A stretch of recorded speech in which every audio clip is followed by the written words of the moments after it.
put God first in my life, family next, and then friends in that order.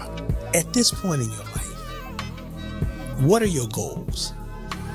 My goal is... Hello, my name is Kevin Long, and thank you for joining me for the Long Story Short Conversations podcast, where our guest today was Mr. Edison Towe, Jr. Mr. Towe shared with us lifelong lessons for a life well lived. 97 years old, he's seen a lot, but he shared with us how community and love and support shapes him and anchors him.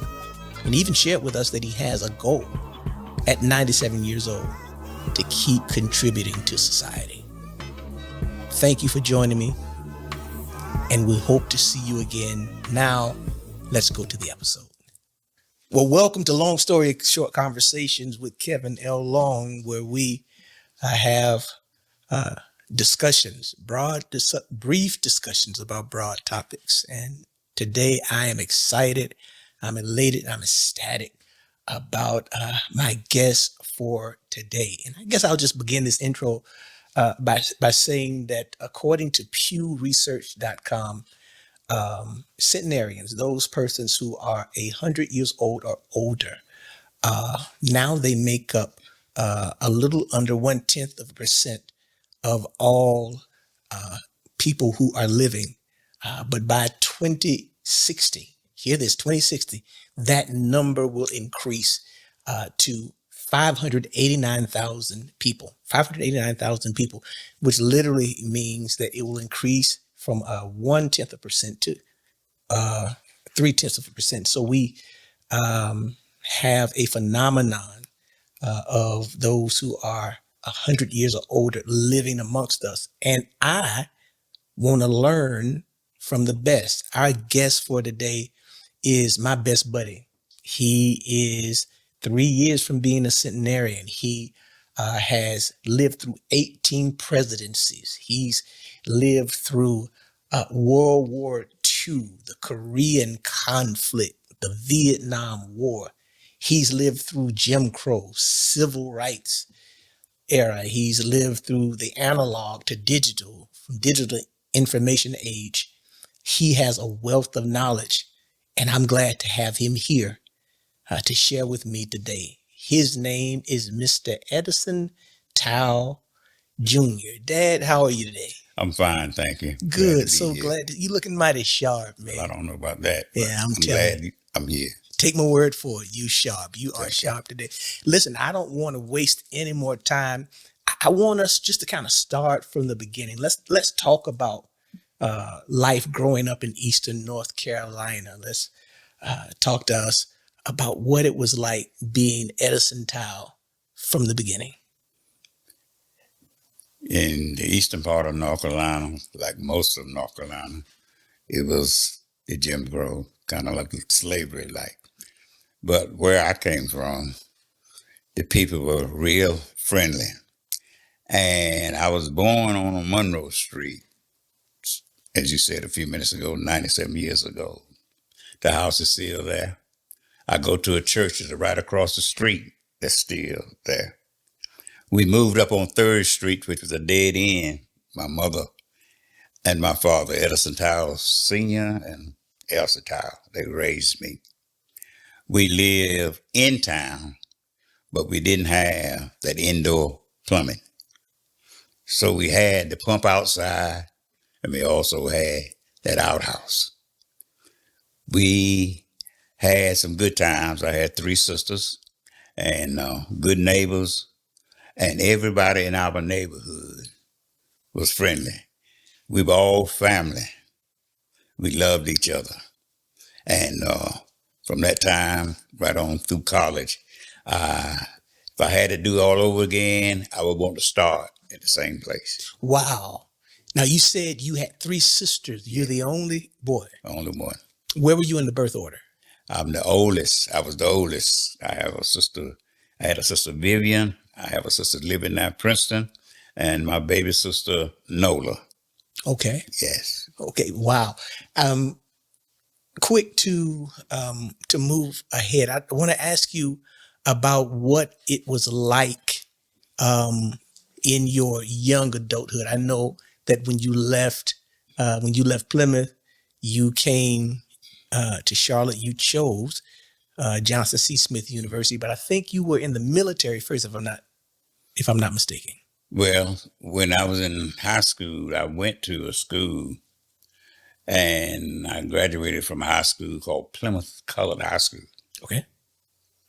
And while I was there, some of the textbooks and things we used already had names in them Okay. that were written once or twice from the predominant white schools. Okay. We were tickled to death to get them. Okay. And I had a fourth grade teacher who inspired me to become a teacher. Her name was Abby Brandon at that time. When I graduated from high school, she was Abby Johnson. She taught us. She spent money like some of the other teachers did to buy things for us. She would always tell you, you did all right here. I'm going to help this one, but I'll be back. And she would come back and say, you did all right there. And she never whooped any of us in the fourth grade. Never did. She loved us to death. They could whip you in school back then. I mean, whoop you good. But she was beautiful. And when I left Plymouth Colored High School, I had $100 basketball scholarship to come to Johnson C. Smith. Oh. And when I came, I didn't stay because mom and daddy didn't have the funds to keep me in school. Oh, wow. So when I went back home, Sam got me. But 1945, when I got out of high school, I did go and pass and came home for 21 days. And before the 21 days were up, they upped the draft to 19 and a half. And before that came about, the war was over. Okay. So when Korea came along, that's when I went into service. Okay. And I told Mama, if I ever get out of here, I'm going back to school on a GI Bill. And that's when I came to J.C. Smith, Johnson C. Smith University. How long did you serve in the military? I spent 2 years and a half. Okay. Yeah. Okay. What was that experience like? Oh, it was beautiful. We probably would have stayed, I probably would have stayed a little longer. We had a predominant black outfit. It was over 500 guys in the outfit, and there might have been 10, maybe less than 10 white guys in the outfit, and 3 or 4 of those were lieutenants and captains. Our general, colonel, he was a general, but he did some things that wasn't right, so they broke him down to a colonel. He was a good colonel. He would let guys go home. They didn't have passes to see the wives. He said, on the back of that, I'm going to write my name. If they stop you, tell them to call me. So when he needed somebody, our hands went up. Right. And everybody in the outfit worked for him, and we worked for each other. We had a beautiful outfit as far as the Army was concerned. Yes, sir. Speaking of wives. Yes. When did you meet Mrs. Towe? Was it before you went into the military? Did you meet her in school? How'd y'all meet? When I became a senior at the high school, she came as an elementary teacher, and she told me one day I was running down the hall. I don't know anything about that, but I was in high school. I didn't run down the hall that I knew anything about. It wasn't anything going on like most people would think. But when I went in service, she lived across the street. I knew her. She knew me. And if you want 3 months, we actually called ourselves dating each other. Okay. 3 months, and we got married. But in that 3 months' time, we put everything on the table. What I had, my bills and everything, and I was going to school. I was going to school then. I had come back to Johnson C. Smith, and I'd been there a semester, and I explained to her Sam was sending me to school. I didn't have any money, all that good stuff. She was telling me about her responsibility. She's taking care of daddy down in Columbia, and everything was good as gold. Wait a minute. Y'all got married after 3 months. 3 months after I got out of service. Yes, sir. 3 months, we called ourselves dating. We knew each other, but it wasn't in a good morning, how you doing? How you doing? We knew each other. And y'all just decided to tie the knot. Tied it up. Out of that union Mm-hmm. came 3 very fine people, who I had a privilege to meet, and I forced my way into the family as being the 4th Towe. And what's interesting to me is the impact that you've had on all 3. You talked about, and we may talk about a little later, your career in education. And so you have a daughter who's in education. You have a son who is a media executive, and then you have another son who is also on the other side of media, audio. Can you tell me about your relationship with them, fathering and mentoring them? Because one of the things that I want to cover in this conversation is the importance of mentors as fathers and father figures. And you've done a phenomenal job with the my 3 siblings. So can we talk about just your relationship with Edison III, with Mary, and with Herman? Let me just retrogress and go back when I was a child. Okay. My mama and my daddy taught us everybody is somebody. You treat everybody right. I don't know where you had it when you were in school. We used to have a little ruler. On the back of that ruler said, do unto others, you have them to do unto you. But today they do you before they want to do you before they do. Yeah. And they'll get you. Yeah. But this is the philosophy that I grew up with. Neighbors were the same way. They treated you. Everybody was one. They treated you just like their sons and their daughters. I try to use that same yardstick with my kids. I told them when they went to school, look, I'm not one of those bring home A's and bring home B's. I want you to bring home the best you can do. That's all I want.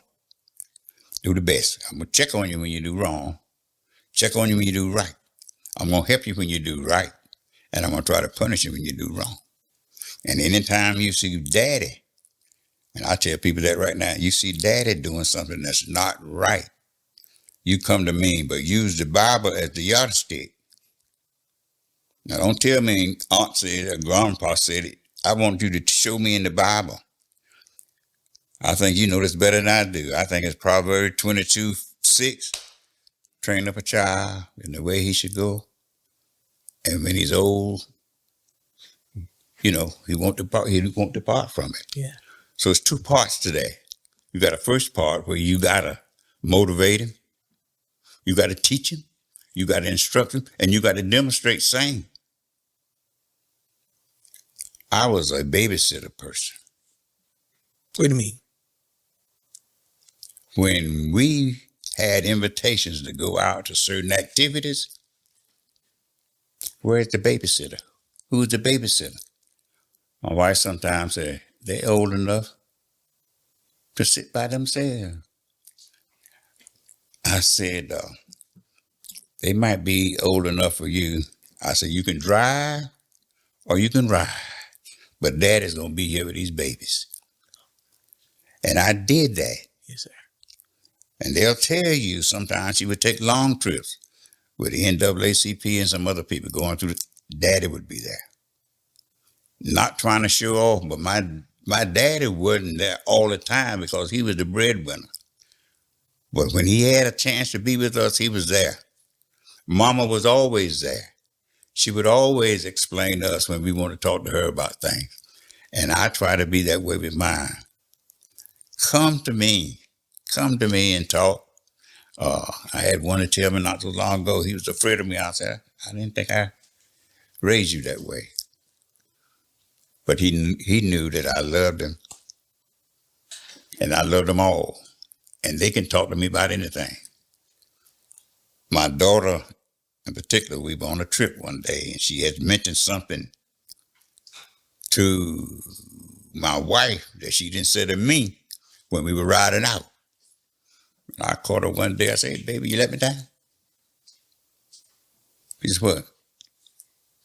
She said, I thought that was lady talk. I said, I'm daddy. We talk about anything, and that's the way it is. So I want to be there for them. And right now, with what I'm saying, I don't feel good, don't get in the road. If I say I don't feel good, I say don't get in the road. We check on each other, and we'll be there for each other. So in the 50s and 60s, you chose to be a present father. I chose to be what? A present father. Yeah. Wow. I was going a lot because I was involved with athletics and different organizations and things like that. But every chance I got, I was there. And I really believe, and I tell everybody this right now, I put God first in my life, family next, and then friends in that order. I don't let anything come between my friends, my kids, and me. Your influence in their lives is evident. But here's something I know about you. And you talked about being involved in athletics, coaching. You were a referee as well. But I found out that you were not only a mentor for your biological children, but you were a mentor for many other young people who were in your community. One in particular, Reverend Dr. William Barber, who is an icon, a modern day icon in civil rights activism. And he spoke very highly of you in an event that they had in your honor. And he talked about your impact on his life. And he talked about how your presence in his life helped shape him philosophically, helped shape him theologically, etc. And one of the things he said was, in his comments, he talked about the etymology of your last name, Towe. Mm-hmm. And he said it meant tough. I want to talk to you a little bit about mentoring others outside of your nuclear family, your immediate family, because you've really produced, helped to shape some very powerful contributors to society. So let's just talk about how you impacted the lives of so many other people who may not have lived under your roof, but they had access to your wisdom. Well, when I was in high school, I had young people who came by to want to talk to me. And at one time, I had a coworker, when the kids would walk by and say, hey, Pop, hey, Dad, hey, old man, you let them call you that? I said, yes. I said, I'm family. You can't do that. She said, I noticed that you can say anything or do anything to them, and they respect you. I said, they know that I love them. I said, I don't care how bad they are or what they've done. I'm on their side. I'm on their side. When kids would get in trouble, some I didn't even teach, they would come see me. I said, do I know you, some of them? No, they told me if I came to you and told you the truth, you would be on my side. I said, that's right. I said, you got to tell me the truth. I said, I don't care how bad it is, we aren't going to fall out. And when they had meetings with the discipline committee, they were saying for me, I want you on my side. I said, what's the problem? They tell me. Then when mom and daddy come and we in there and mom and daddy want in, they said, leave him alone. So we got this. Mr. Towe and I got this. And when they had 1 or 2 weeks to stay home, I said, let me have them. So what you gonna do with them? I said, I'll find something to do here at school. And what I would do, I would get them to clean up the restrooms during school time, you know. And the parents said, what? They said, Mama, be still, be still. I said, but when you clean up the restroom and finish, you can go to class. You home 2 weeks, you got all that work to make up. I would have been here in this area sooner with my kids if it wasn't for some of those young people you're referring to. Right now, if I went to say a lot and dot and everybody called to make sure I got what I need. And my kids don't worry about me. It's because of some of these people you're talking about. There's a young lady that at John Hopkins, Dr. Ena Neptune. She lived on Sand Hill like I did, you know, outdoor plumbing.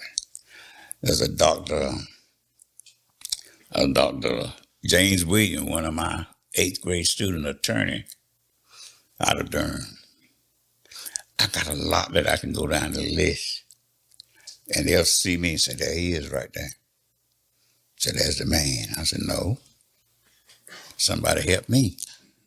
And when you receive a blessing, Bishop, you don't let it stop with you. Right.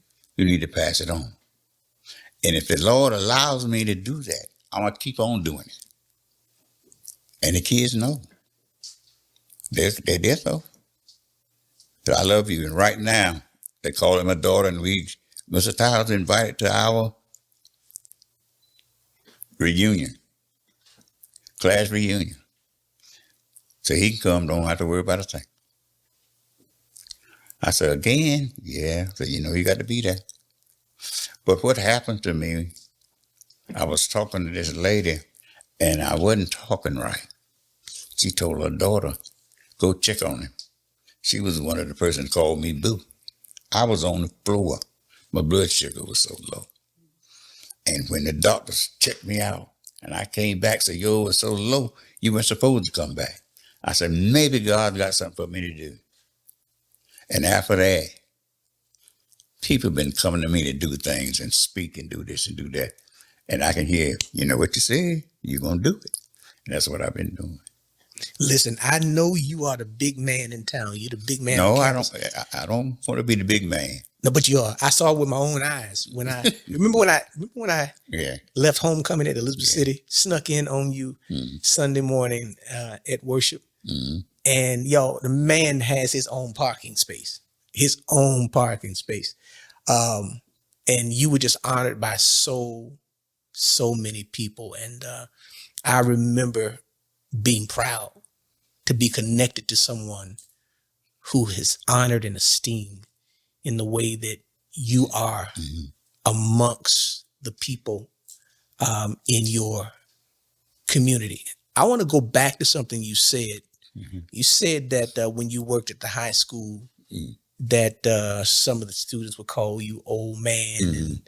and it wouldn't bother you. Mm-mm. I'm almost 60 years old, and when I'm in the stores, gas stations, guys run up to me and say, "Hey, OG," or "Excuse me, Unc," and man, it makes me feel like I am getting old.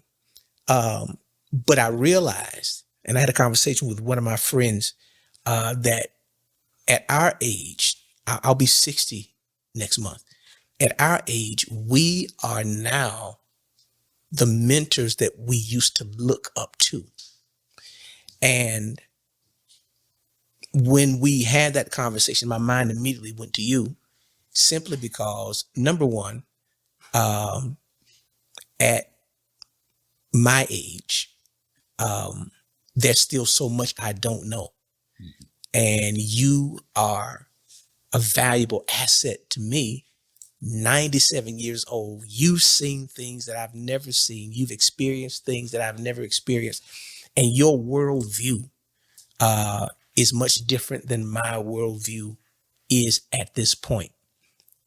My friend and I were always also talking about the fact that at our age, our circle of friends and associates have changed over the years. And I thought about the fact that at 97, you have outlived most of your peers. And I'm trying to figure out, how have you gone about creating and finding supportive social circles, since there are not very many centenarians who are on the earth today? Like, how have you been able to develop relationships? How have relationships shifted? I'll say this, and now I know because I know that the relationship that you have with your children now has taken on a different kind of appearance, if you will, a different nature. At one point, you were their father raising children. Now you've raised them to be responsible human beings, and they are, in essence, your friends now. You can rely on them. You can depend on them. Yet there's still other relationships that you have that I know of. So how have you gone about just kind of moving throughout life, creating these social and supportive groups to help you through life? Well, I have two things that stand out with me that I've grown up with. You and I would have problems because of information and communication. You probably heard that before. And the other thing is values and priorities. And I've said something before that anytime you see me doing something wrong, I don't care how old I am, you come talk to me. Don't holler at me out there among 10 or 15 folk. Call me to the side. I was the same way in the classroom. If I had somebody acting up a little bit, you and I got to have a little talk. I wouldn't jump all over that person because they're going to fight back. They got friends in there. They got to show up. You see? And the thing about it is, you got to, not only you in the pulpit got to talk the talk, and you got to go out there and walk that walk. You got to practice what you preach. Now, I'm going to tell my kids don't drink that Budweiser, and I got one in my hand. The song way back, give me that old time religion. Yes, sir. Good enough for mom and papa, good enough for me, and they might think the same thing. Yes, sir. So I don't do that. I don't smoke because my daddy said, if I catch you smoking or drinking, I'm going to kill you. And I knew he would do it. But the thing about it is, you got to, with these young people, you can't, when your people told you something, you did it. But now you can talk it, but you got to demonstrate it. Yeah. That's how you get along with them. Wow. And then when they come to you and say, Pop, You told me one thing, but you're doing something else. When did I do that? I don't remember, but if you said so, I did it. Come on. I got somebody else did it, and we'll work it out. And we don't fuss and fight about it, but we get it straight. Okay. You're so sharp. You're so witty. You're so relevant. You're so relatable. And as I think about our relationship and how it has formed and how it has grown, I am not only honored to know you, but blessed to have a friendship, which I think many people wouldn't think that people who have a 37-year age gap would consider each other mutually as friends. I think you were surprised when you walked in and the usher brought you to my seat. And you looked at me and you went to shake your hand. I grabbed and hugged you. You did. I put a bear hug on you right there. You did. I do it all the time. My kids surprised me. And they were honoring me and they came. And I didn't know they were back there. And they came down and I grabbed all of them. They're supposed to, you all love each other. Yeah. Yeah, we love each other. You've got, as I said before, you can talk it, but you got to walk it. And you'll be surprised who's watching you. So you got to demonstrate same. And I try to do that. You've done a great job. And it is evident that others who have a similar age gap view you in the same way that I view you. Going back to that day that I snuck in on you at church, after church was over, we went to the restaurant. Restaurant, yeah. Restaurant is called Trump's, y'all. Has nothing to do with Donald Trump. In any event, we went to Trump's. And I remember when we go into our car, a young lady asked you if you were going to ride with her or if you were going to ride with someone else. And later on, I found out that young lady was the daughter of your friend, right? Who had transitioned. She was the one that got me off the floor. Oh, she was. Okay. She was the one. Okay. Well, I'm gonna ask you this. So after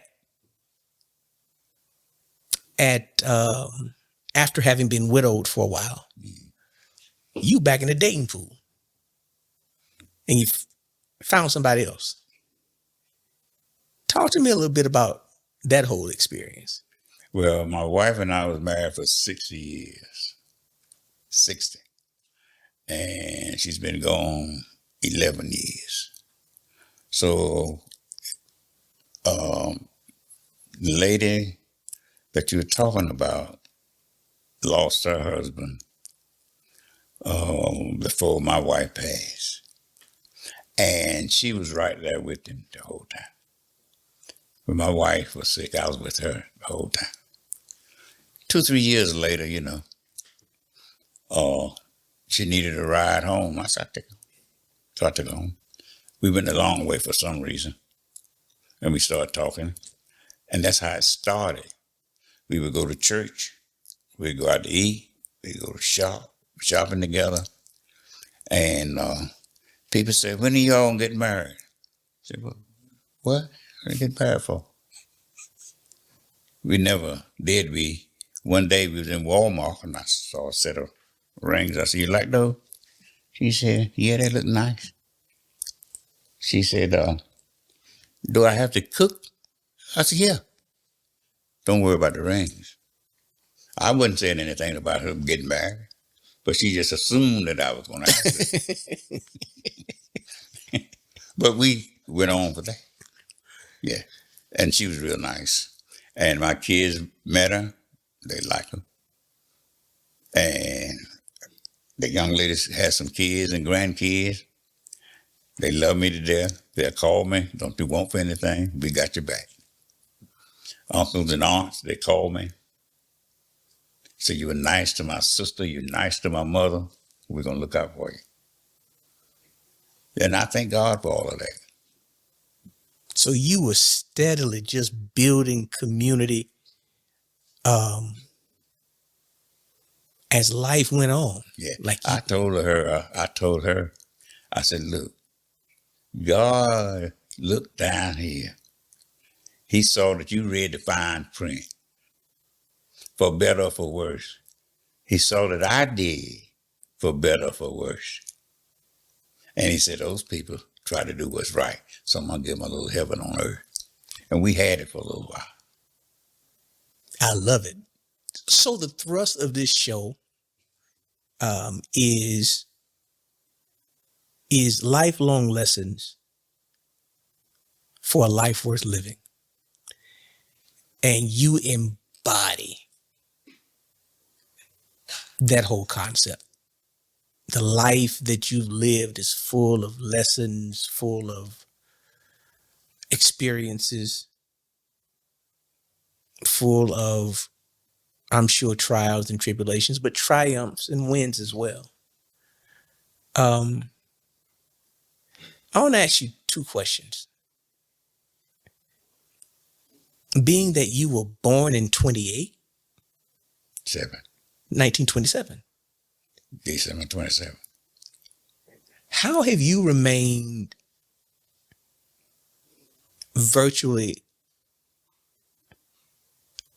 stable in an unstable world? Like you've seen a lot of changes. A lot of changes. I talked earlier about the wars that you saw, the eras, the societal eras that you've seen. But in the vernacular of this modern day, you've just remained solid. And I'm sure you've grown and you've changed, but at your core, you have remained the same. What has helped you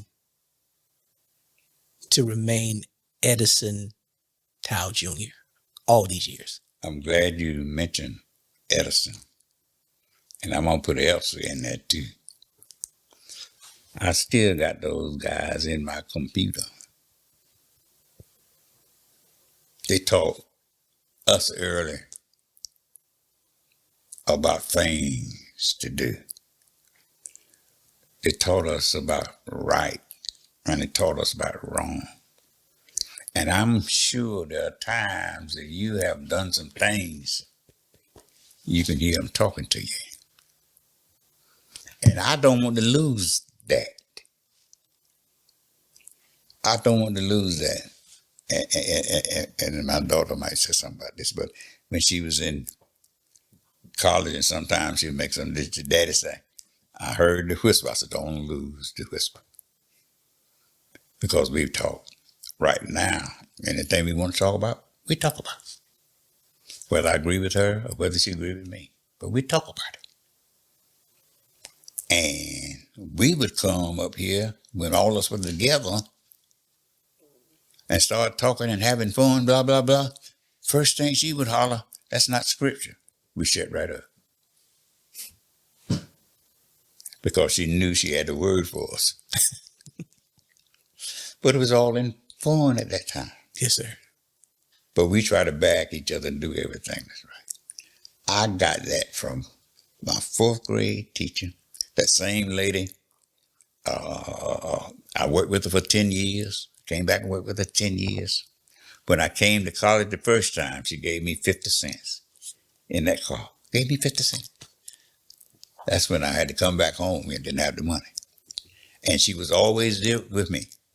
When I had trouble, when I first came back, I worked 2 years at Elizabethtown. I came home. When I had trouble with a lesson plan or something working right, I'd run around at her. She said, baby, you can always come to me. When she retired, she wrote a speech I want you to give you. I said, me? Yeah, you. She was always there for me. And ended up living across the street from me. She was just like a mother. I had a whole lot of people who helped me.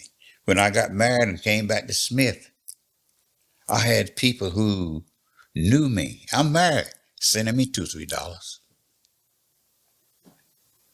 And speaking about age, there were 19 people in my class in 1945. 6 boys, 13 girls. A young lady named Geneva McNair was the valedictorian. I was the salutator.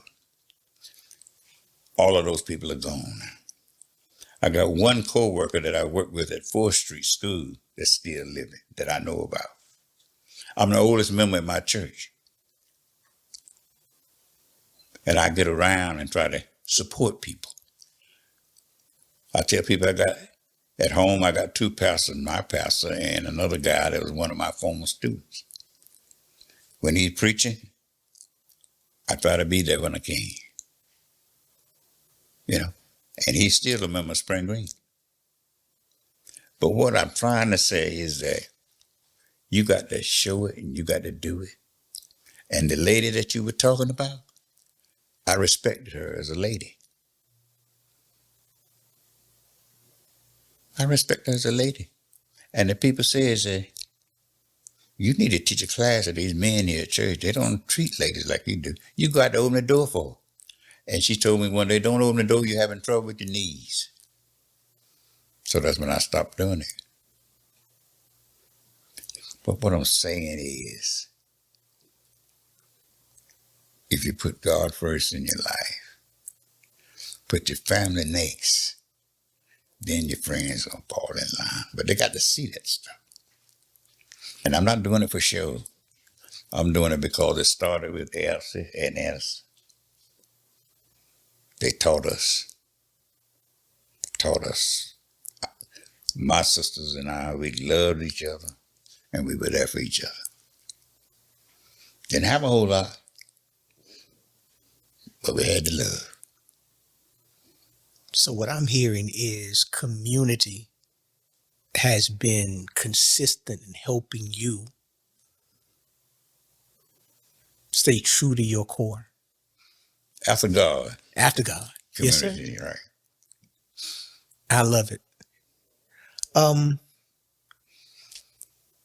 Many people may think that this is a question that shouldn't be asked to a centenarian, someone who's 97. Lord willing, they'll be 100 in the near future. But at this point in your life, what are your goals? My goal is to continue to help others as long as God provides me with the strength to do it. When He gives me what I need, then I'm going to be all right. If I go back to that, train up a child in the way he should go, but that second part going to be all right. If you do right in the first part of that, the promise, it'll be there. It's going to work. So if He gives me what I need to help you and others, I'm in trouble when I don't use it. Sometimes we get things and we let things start with us. I worked football game right here in Charlotte, the Shrine Bowl game. Made 2 trips from Plymouth. They're going to pay me for travel and for the game. Guy said, Edison, what about your travel? And this is for your game. I said, what was this football game about? This is money raised for the Shrine Bowl with the kids. I said, would you do me a favor? What? Take that money and put it in the kitty. Some guy looked at me and said, you crazy, man. They got plenty of money. I said, why are we up here? We're helping kids. Not only that, I do it around sometimes. Some other places do it. I do it. Not because I'm doing it for show, but I'm good and God has provided me with things. How many people you know can get in a vehicle and drive 5 hours or 5 hours and a half, no problems, on the highway in this day and time, running 70, 75, and sometime with 80, you know, and still feel good about the trip. I called my car Pearl. I said, Pearl, we're getting ready to go. I said, Lord, we're getting ready to go. Take care of us. I said, you the driver, I'm the co-pilot. You the pilot, I'm the co-pilot. That's how we make it. When you put him first, you in good shape. The trouble is, we want to put him on the back burner. So for those who are watching, this ain't a hypothetical example. My best buddy, whenever he so chooses, gets in his car, drives from Plymouth, North Carolina for 5 hours to Charlotte to be with the people that he loves. Dad, yes, sir. I'm coming back the second Sunday because she's preaching. Yes, sir. And we support each other because you won't be there. And then the next Sunday, they're having family reunion. But anyway, I'll be back if the Lord says so. I'll be back. Sir, thank you so much for this time that we've had to share. I appreciate you giving us access to you. Let me say to you, happy Father's Day. Thank you. And if, yes, sir.